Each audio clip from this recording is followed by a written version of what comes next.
What's up everyone, John from ARTV. It's time for a review of the third album by Modern Baseball, an emo and pop punk outfit from Pennsylvania. The new one is called Holy Ghost. We found that out at the end of February, along with a couple of singles, one from each of the founding members of this band, and it's a pretty interesting concept behind Holy Ghost. It's been in the works for a while now, and each of the band's founding members, Brendan Lukens and Jake Ewald, I hope I'm saying that right, I think I'm just going to call him Jake from Modern Baseball for the remainder of this review. They each penned one half of this album. Tracks 1 through 6 were done by Jake, and the other half were done by Brendan. They handed down the tracks every day from Jake, and then from Brendan we got Apple Cider I Don't Mind. Kind of a bitter tune, but also one that sees them moving on, and it just brings us up to speed on what to expect with Holy Ghost. Now, in order to catch you up on Modern Baseball, I've been a fan of them for a while now. Honestly, I started listening to them after the release of Sports, heard a couple of songs, didn't hear the full LP,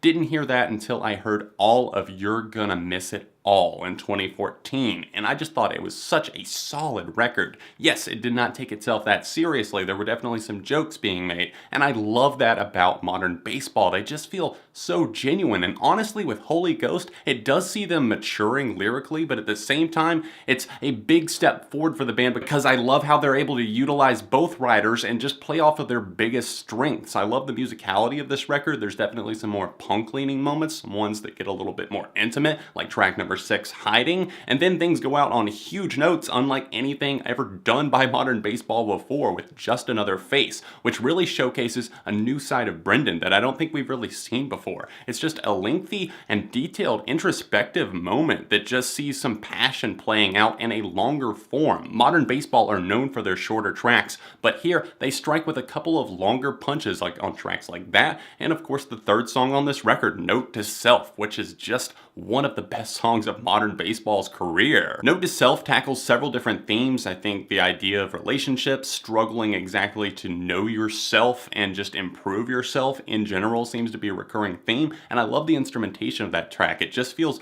very reminiscent of older music, in my mind at least. I think that I see that all throughout this record, and I think that they've improved and are playing tighter as a band. You'll see some of the guitars like sliding their way in and just not playing in a standard rhythm. Yes, some of the tracks do have more of like a chugging melody that carries all throughout, but I love some of the bass work and guitar moments that really just fill in behind the words. I'm really enjoying how cohesive this record feels. Even though it was written by two different people, you can tell that they definitely worked on it together. In fact, there's one track where they kind of rotate on the vocals. Reminds me of other bands in the same that I really do enjoy that have pulled that off so successfully. I think of bands like Mixtape, where the male and female rotation worked really well. And overall, I just feel like the instrumentation that goes along with this is just even more solid in a way. It feels more streamlined, if you will, like they're playing more so to one genre, definitely touching on kind of like the emo and definitely the pop punk vibes, and even some of the punk leaning moments like Wedding Singer, the single from this thing, just has a great slicing guitar riff that instantly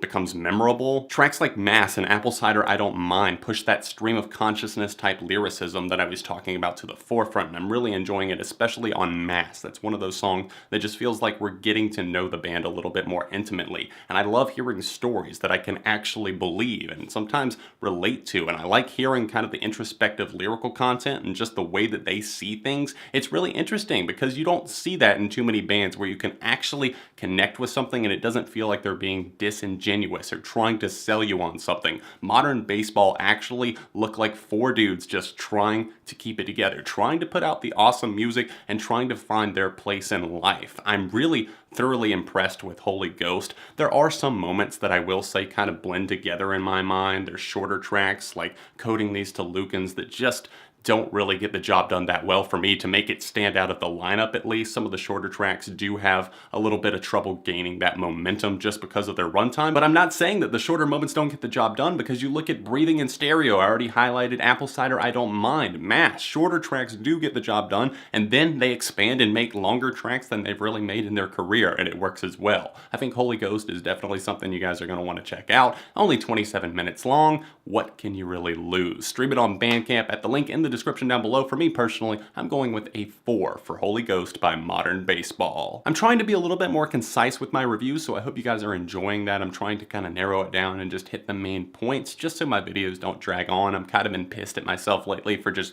rambling on with some of these 10+ minute reviews. Let me know what you think in the comment section down below. Do you like the longer reviews? Do you like them kind of in between? I'm gonna try to keep them like 5 to 7 minutes from now on, if I can. I know there's some where I'm gonna break my rules, but I'm gonna try to contain myself. Don't forget to hit the like button while you're here on this review. Check out the most recent review that I did, or another album you might like, in the little annotations that are floating directly below me. And of course, subscribe to the channel, because friends don't let friends go unsubscribed. Other than that, I will see you guys very soon right here on ARTV.